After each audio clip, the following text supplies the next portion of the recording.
I feel like that's a part of history that's so...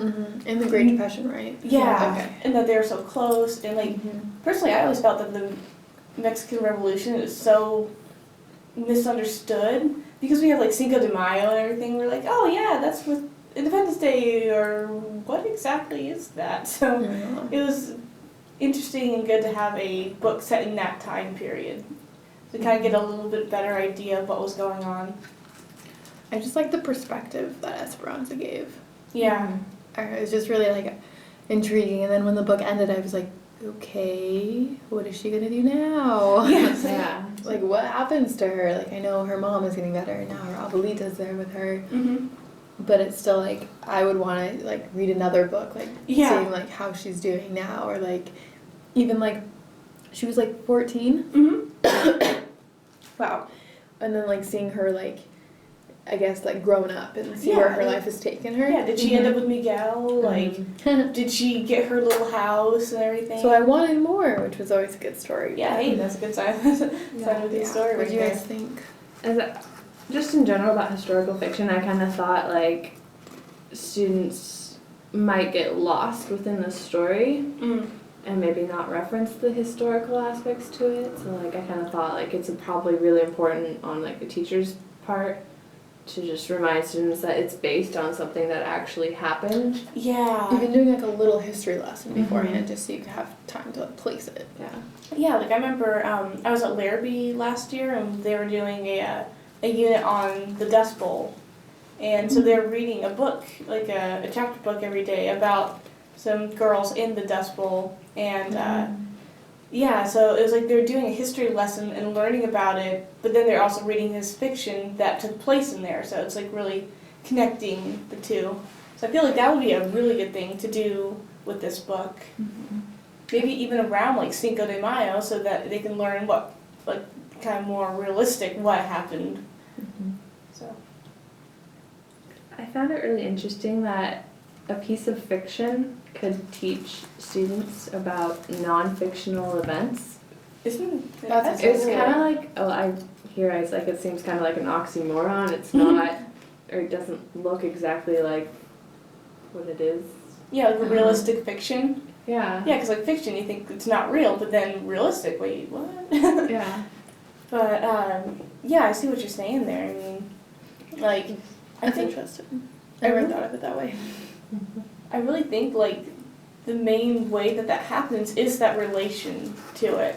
Like that kids become interested, and then they pay attention to those facts of like describing the people who are protesting for the higher wages, and like that her father was killed because of this event. So because they're connecting to the character, they want to know, okay, why did this happen? Just like she probably, like Esperanza probably wishes she knew why everything was happening. But yeah, it was a big transition for her.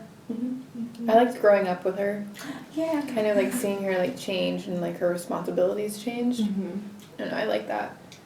One part I thought that was really relatable, like for myself and for kids, was like when she's with her family and the servants, and they're talking about working, and she says that she wants to work too, and they just like laugh it off.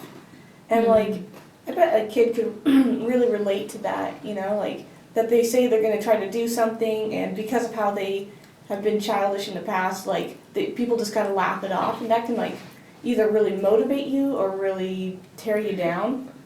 So I felt like that kind of brought the situation and the character more to life. So Even with like sweeping, I remember that part where it's like, you don't know how to sweep, like what's wrong with you?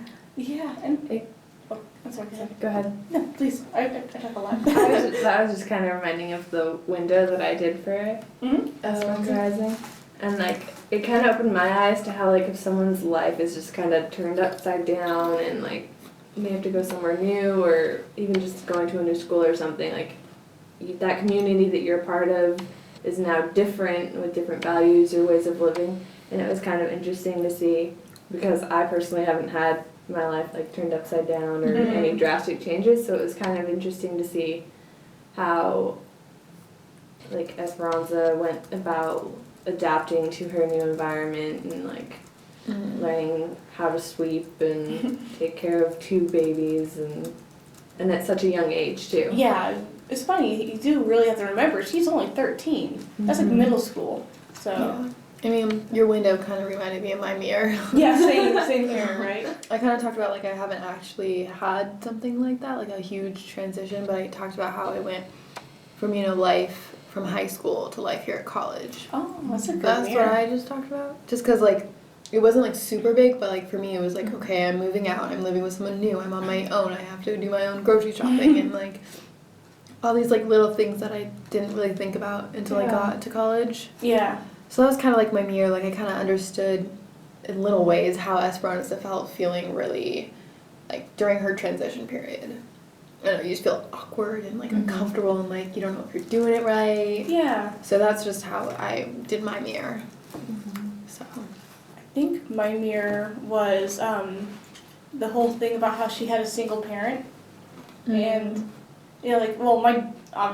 thank God my dad wasn't killed in a revolution or anything, but, my dad left when I was in middle school, so right around Esperanza's age. And so I had to kind of transition to having just one parent and then being there to kind of my mom was supporting me and my brother, but having to also kind of pick up on responsibilities, kind of take care of myself a little bit more, just like Esperanza has to, especially when her mom gets sick and has to go to the hospital, then really having to think, okay, it's not just everyone's taking care of me anymore, it's now I have to take care of myself and also help take care of others, because when my dad left, I kind of had to be there for my mom to be an emotional support, and then she was an emotional support to me back. So I was really related to Esperanza there, and then also during this time I moved a lot, so it's starting at new schools with a single parent. So I was like, Esperanza,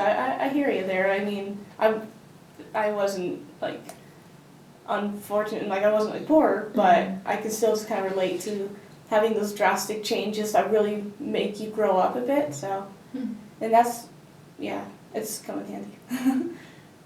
That's what I'm going to write about for my mirror. I always like that you guys have your stuff written out and everything before. I'm like, I gotta do that. I like I it. think. Yeah, just you're on top of your game. Like, So, go ahead. oh, I was going to go back to the windows. Yeah, I was gonna ask what your window was. Mine was more about how it felt to lose a family member, to transition, and then actually crossing the border. Yeah. And kind of going through that mindset that you're kind of running away, but you're kind of not, And I just talked about how it must have felt to just have so much responsibility, kind of what we were talking about. I mentioned the sweeping and then tending to infants and then working in the fields, how life must have been living at a labor camp and having to adjust. That's my window of looking in, seeing what it could have been like. So that was my big thing. I don't know, how about you guys? You already said your I can say my mirror. Yeah, I was gonna ask So you. my mirror, I related to Esperanza and how she was always this very determined girl and hardworking, and how everyone kept telling her she couldn't go work in the shed with everyone else and she didn't know how to do that, but she was still determined to go and prove them wrong. And how Excuse me. when I was in high school, I had a teacher and we had to do this senior presentation about what we wanted to do and if we wanted to go to college and everything. And so I did it, and I said I wanted to be a teacher. And this teacher I had told me it was a waste of my skills. No way. And because I was valedictorian, and so they're like, you can do something You're better. valedictorian? Oh, right on. Good job. 45, but. But still, hey, Yeah. we got 44 other people. Sorry. I was like, oh, that's so cool. But anyway, so she told me that's a waste of my skills and everything, and I was like, well, you know what? It's what I want to do, so I'm gonna work hard. I'm gonna get scholarships. Go do it. And so I just kind of related to Esperanza in that even though people were discouraging me, I was gonna do what I wanted to. Right on. That's a really good win. Oh, sorry, mirror. Yeah. Thing I'm talking about.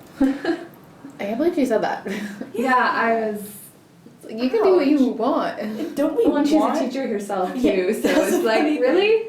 And don't we You must want not like really really fun. intelligent people coming in and being teachers and sharing their knowledge with the next generation? That's what one of the people at the presentation I had to do told me. They're like, we need more people who are smart and Yeah.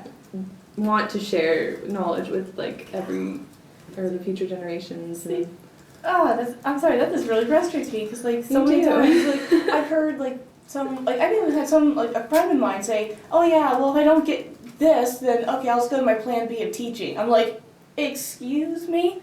Yeah. Like they just treat it like it's like, oh, it's just like a plan B, anyone can go teach. It's like, no, they It's that cannot. saying that those who can't teach, or those who Those can't do teach.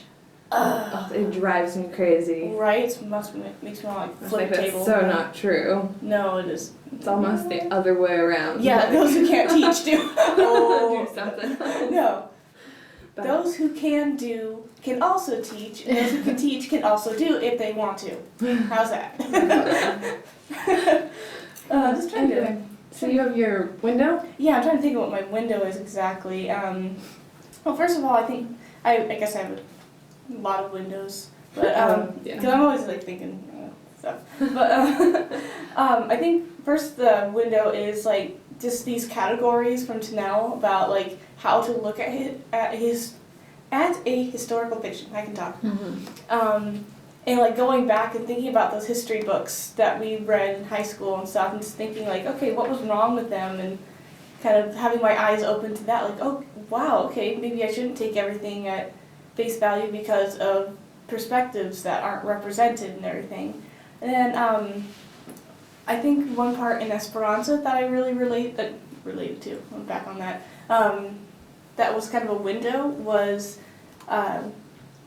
it was the idea of like sneaking over the border and deportation, even if they were citizens and everything. And so like I've been hearing a lot about like immigration laws and the border and all that, and I've always been kind of just on the outside because I'm a U.S. citizen, so I've never had to worry about, is my family going to get deported? Am I like not going to be able to see them again? Do I have to send money back to get them back here?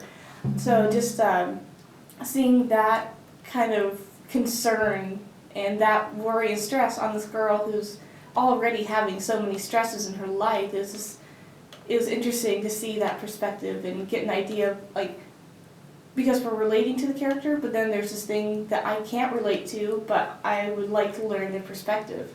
Yeah, because like I've known people